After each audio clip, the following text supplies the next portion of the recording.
some networks might be haunted by a vulnerability thanks to Ghostscript.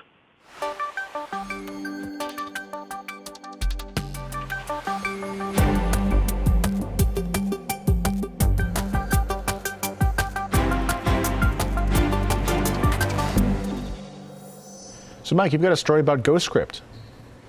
Yeah, this one was pretty interesting, kind of caught my eye.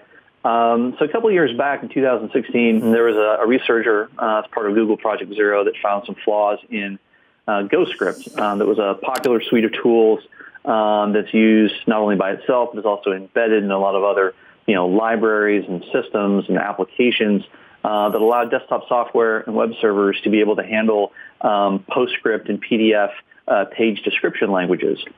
And this particular researcher decided to revisit the product and found several more bypass vulnerabilities that were disclosed here recently. So he found that it was possible to craft malicious documents that Ghostscript would parse to cause remote code execution, among other different effects.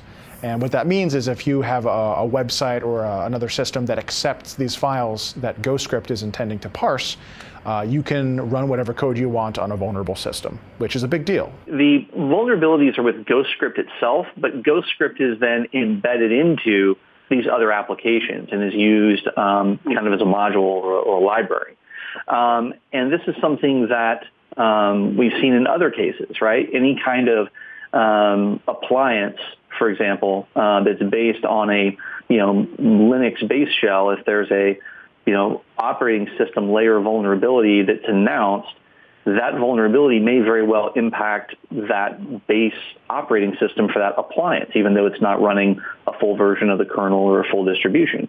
And so you see this vulnerability get patched in one place, in this case, the Ghostscript application suite. They've got patches that are available for these issues now.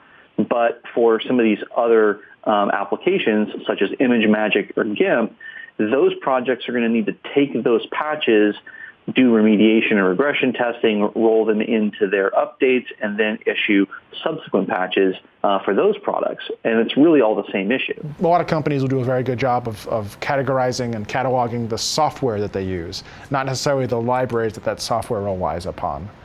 This is probably going to be a challenge for the foreseeable future until someone comes up with a pretty good way of tracking all of those dependencies. So is this another example of a file format parsing bug? Because from what I understand, things like PostScript and PDF, like they're kind of involved. I know for a fact PDF is a very, very complex specification. There's things in there that I don't think a document should ever be able to do. But the more complex the thing is you have to uniquely parse each one of, the harder it's going to be to nail, to get it right every time. And I can see why vulnerabilities get introduced into libraries that are as complex as these. It does boil down to a parsing problem, but really what it's doing is it's bypassing some of the security checks that are supposed to prevent these scripts from taking certain actions, like writing temporary files to certain areas of the disk or reading other files from off the disk, things along those lines. And because of this, what the researcher found was that certain permissions or certain types of security checks which were built into Ghostscript to prevent these security issues from being taken advantage of just weren't effective. They weren't actually functioning, or you could cause a runtime error to occur, and then as long as you captured the exception and continued working, that control didn't get reinstantiated once you had an initial failure. So there are some very intriguing examples that were cited by the researcher. I think this sort of brings up a little bit of a discussion because the article mentions that the researcher who discovered this actually suggests turning off some of these features because they're just kind of too bug-filled or whatever it is. And you see that in other areas of the industry, so to speak, where there's a security function in place, but it's not fully tested. It's not, I would say, battle-worn or anything. And so a lot of researchers, a lot of security people are like, well, maybe we should pull it to continue the testing, or is it better to keep it in place and just try and kind of work iteratively? What's the opinion on that?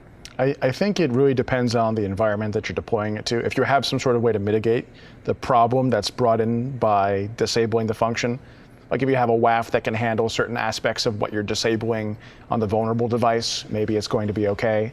But to put it out there by itself, and again, I hate saying it, but it depends. Really, it has to be sort of, you have to figure out what the risk is on a case-by-case basis. That's my take on it. Yeah, I'd agree with that. All right. Well, thank you very much for the story. So a solution for this, or a way to protect yourself, would be to install the patch. The patch has now been released.